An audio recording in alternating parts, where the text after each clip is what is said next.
안녕하세요, 장다르크입니다. 나시시스트와의 관계에서 벗어나 행복한 삶을 찾고 싶은 분들을 위한 장다르크 채널입니다. 당신에게 혹시 이런 경험이 있나요? 나시시스트 연인이나 혹은 배우자와 헤어졌어요. 아니면 이혼할 결심을 하고 상대에게 이별을 통보합니다. 만약에 그게 부모나 형제, 자매 등의 가족의 경우라면 아주 큰 논쟁을 한번 한 다음에 이제 앞으로 남남처럼 살 거야. 그리고 나 이제 발길을 끊을 거야 라고 통보를 했을 수도 있죠. 하지만 머지않아 그들은 마치 진공청소기처럼 당신을 이전의 관계로 끌어들이기 위해 애를 씁니다. 그리고 정신을 차렸을 땐 당신은 다시 그 관계로 돌아가 있습니다. 네, 이처럼 후버링이란 나르시시스트가 이별한 연인이나 이혼한 배우자와의 관계를 유지하거나 다시 되돌리기 위해서 사용하는 행동 패턴을 말합니다. 피해자에 대한 통제권을 되찾으려고 시도하는 감정 조작의 형태로 피해자에게서 이 에너지, 관심, 감정적인 반응 등을 이끌어내기 위해서 마치 진공청소기처럼 빨아들인다는 혹은 끌어들인다는 비유적인 표현으로 진공청소기 브랜드인 후버에서 유래했습니다. 후버링에 대한 정보 및 자료는 이미 시중에도 많이 나와 있고 블로그나 유튜브에서도 많이 찾아볼 수 있을 거예요. 그리고 이 글을 읽고 있는 여러분은 당연히 많이 접했겠죠. 그래서 이 후버링 자체에 대한 얘기보다는 이 나르시시스트가 후버링에 대해 기본적으로 사용하는 수단들, 주요 수단들을 간단히 살펴본 후에 저의 이 길고 긴 후버링에 당했던, 돌아갔던 역사를 소개하고자 합니다.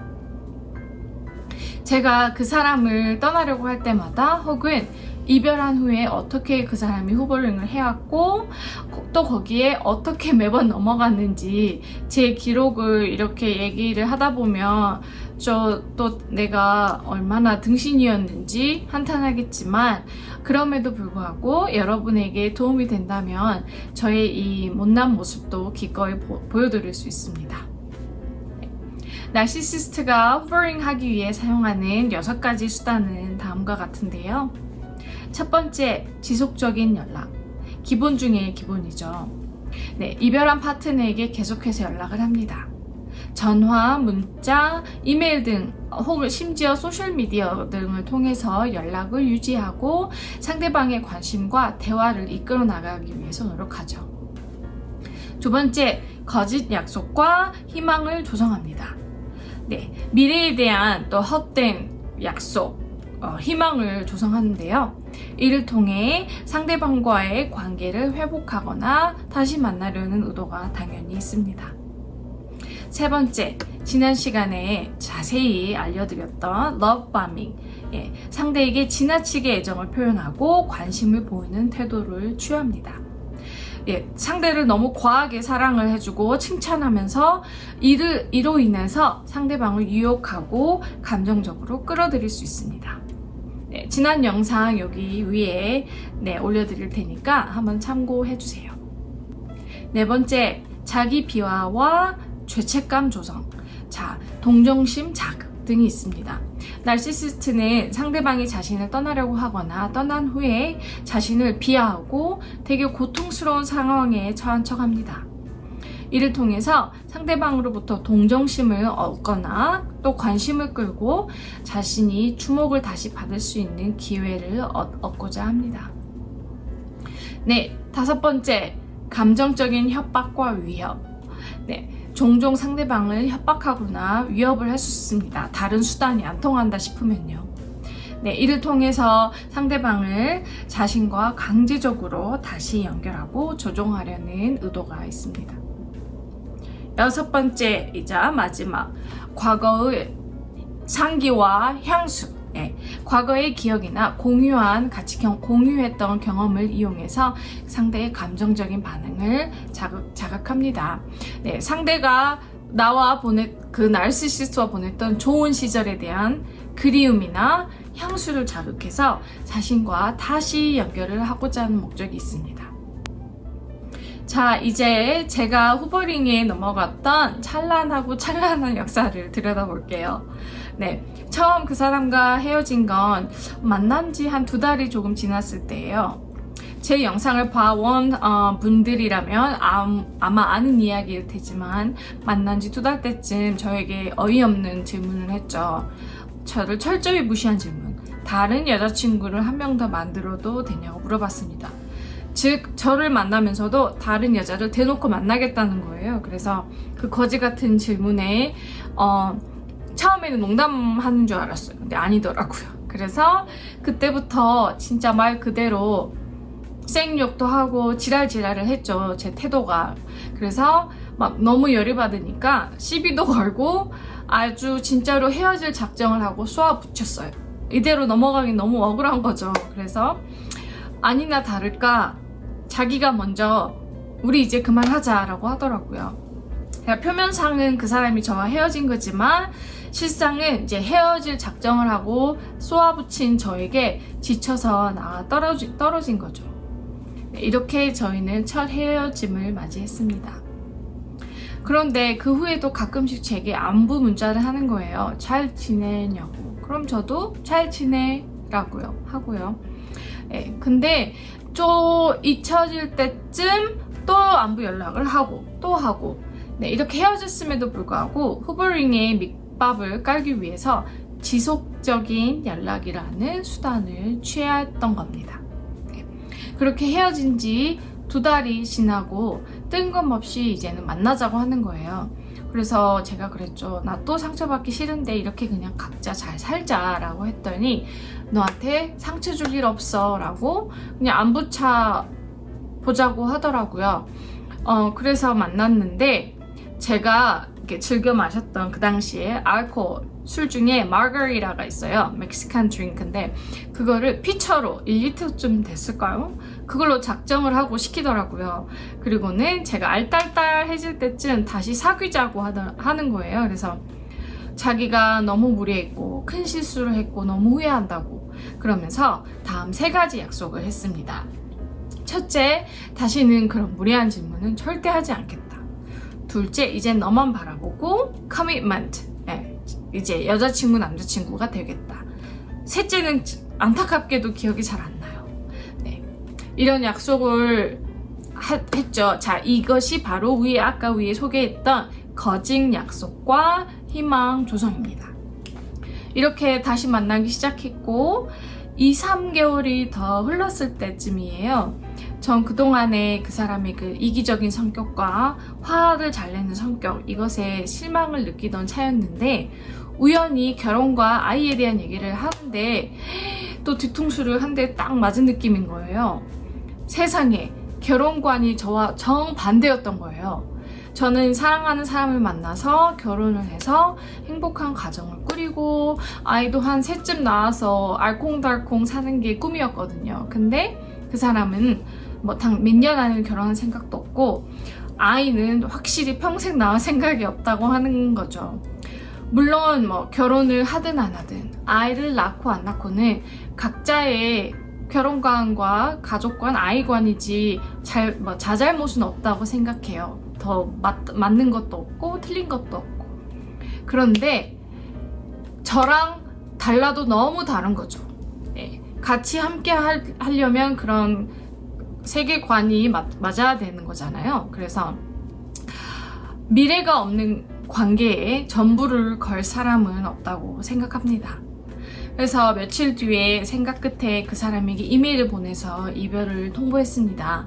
당연히 내용은 우리의 결혼관과 자녀 계획이 너무 달라도 다르고, 게다가 알다시피 나는 어차피 미국에서 평생 살 생각이 없고 2-3년 일하고 한국으로 돌아갈 계획이다. 그러니까 우리 미래 없는 관계에 시간 낭비하지 말고 헤어지자 라고 한 것이었습니다. 그런데 그 이메일을 보고 바로 전화가 왔어요. 그날 그 몇 시간 안에 만나자고 하는 거예요. 그래서 제가 나 지금 직장인데 라고 했더니 제 점심시간에 맞춰서 근처 카페에서 만나자고 하더라고요. 그래서 그때 얼굴을 보고 헤어지는 것도 맞겠다 싶어서 만났는데 이렇게 얘기를 하는 거예요. 우리가 다른 것도 알고 헤어지려고 하는 이유도 알겠다. 하지만 너 어차피 한국 돌아간다며. 그러면 그때까지라도 알고 지내자. 만나보자. 라고 하는 거예요.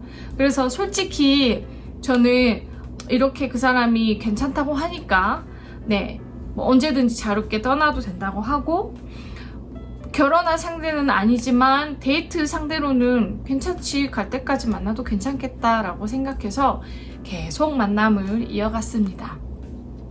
자, 이렇게 두 번째 후버링을 통해서 그와의 관계에 다시 빨려 들어갔습니다. 자, 여기서 그칠까요? 아니죠. 네. 자, 그렇게 그 사람과 총 1년이라는 시간을 만났을 때쯤 한국에 돌아갈 결심을 했고 비행기표를 혼자 끊었고 그리고는 그 사람에게 나 한국에 돌아가기로 했어 라고 소식을 전했습니다. 많이 당황해했죠. 네. 그리고 한 달 뒤에 한국으로 가는 비행기 편이었어요. 그래서 한 달 뒤에 돌아갔는데 이제 그 동안에 이별을 하기로 결심을 했지만 또 한 달 뒤에 헤어진다고 하니까 왜 이렇게 안타깝고 사랑이 다시 불타오르기 시작하는 거예요.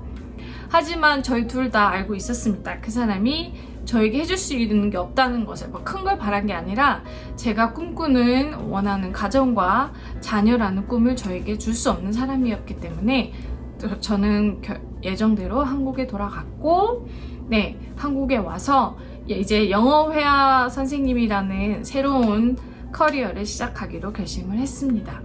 그리고 먼 훗날 제 학원을 차리는 것을 목표로 강의의 경력을 쌓아가기 시작했습니다. 그리고 한국에 간 지 얼마 지나지 않아서 다시 지속적인 연락 수법이 시작됐습니다. 물론 그때는 이제 아예 한국으로 와버렸기 때문에 그냥 순순한 안부 연락이겠거니 이번은 진짜로 라고만 생각했죠. 네, 가끔씩 안부 연락도 물었지만 또 유독 자신에게 안 좋은 일이 있거나 좀 불행한 일이 닥쳤을 때 굳이 소식을 전해서 자세히 알려주더라고요. 뭐 예를 들어 자신의 오랜 중고차가 완전히 고장나서 차를 폐기해서 자전거로 출퇴근을 하고 있다는 얘기, 아니면 너무 안 된 일이지만 자신의 아버지가 작은 아버지가 뇌종양으로 악성 뇌종양 진단을 받아갖고 또 나중에 돌아가신 얘기들. 그래서 어찌나 이런 안 좋은 일이 자주 일어나는 것 같은지 이 사람이 원래 이렇게 좀 불행한 사람이었나 라고 싶을 정도로 그런 일이 자주 일어나더라고요. 네, 여기서 또 동정심 자극 수법이 나옵니다. 당연히 에코이스트인 저는 내가 떠나고 이렇게 또 유독 안 좋은 일도 많아서 그동안 고생이 많았겠다라고 안타까워했죠. 네, 그렇게 한국에 돌아온 지 8, 9개월이 지났을까요? 갑자기 또 물어보는 거예요. 그 뜬금없는 물음 있죠. 그전에는 만나자라고 했던 것처럼 이번에는 한국으로 저를 보러 온다는 거예요. 그래서 제가 그 당시 2가지 직업이 있어서 너 지금 와도 나 베케이션 못 내, 못 쉬어 라고 하고 거절을 했는데 그래도 상관이 없다면서 지금이 아니면 안 될 것 같다고 하고 한국에 일주일 예정으로 갑작스럽게 왔어요. 그래서 뉴욕에서 안 그래도 안타깝게 헤어졌던 차라 그를 극적으로 만나고 다시 보니 또 반갑고 사랑이 또 타오르는 거예요. 네, 과거의 향수가 다시 차올랐고 그에게 실망했던 과거는 싹 잊혀졌습니다. 게다가 바쁜 와중에 자기 부모님한테 돈까지 빌려서 비행기 값을 빌려서 한국에 와준 게 되게 감동이더라고요. 내가 그 사람한테 얼마나 특별했으면 이렇게까지 해서 와줄까 라는 또 등신 같은 생각이 다시 들었습니다. 네, 일주일에 아주 좋은 시간을 보내고 그 사람은 다시 미국으로 돌아갔습니다. 그렇게 2주가 흐르고 네, 이메일이 왔어요. 그 사람한테서 결정적인 한마디. 네가 내 아이의 엄마가 되어줬으면 좋겠어. 자, 이 한마디에 게임 끝. 네, 그와 사귈 때 그렇게 듣고 싶었던 말이었고 헤어지기로 결심했던 이유이기도 했죠. 결혼도 안 하려고 하고 결정적으로 아이를 절대 안 낳겠다고 하니까요. 근데 이 문제를 단번에 해결해주는 한마디였습니다. 네, 그리고 머지않아 우리는 결혼을 하게 됐고 저는 다시 미국에 와서 살게 됐습니다. 네, 그러고 보니 그때 한 약속 있죠? 아이를 낳자는 말. 네, 그 약속 하나 지켜준 건 너무 감사하게 생각하고 있어요. 이렇게 너무 사랑스러운 아들이 있으니까요. 자, 이 정도면 제 후버링의 역사를 자랑할 만하지 않나요? 네. 저는 그가 이전의 관계로 진공청소기처럼 빨아들이려고 할 때마다 그때그때 넘어갔습니다. 네. 철저한 평가절하, 무시, 멸시, 방치, 그리고 배신을 당한 뒤에서야 반복되는 사이클에서 빠져나올 수 있었죠. 네, 여러분은 이런 일을 겪지 않았으면 하는 마음입니다. 이왕이면 이런 고통을 겪지 않고 여러 이성과 고루고루 교제해본 후에 까다롭게 고르고 골라서 영원까지 잘 통하는 상대를 만나서 행복한 삶을 살았으면 하는 바람입니다. 네.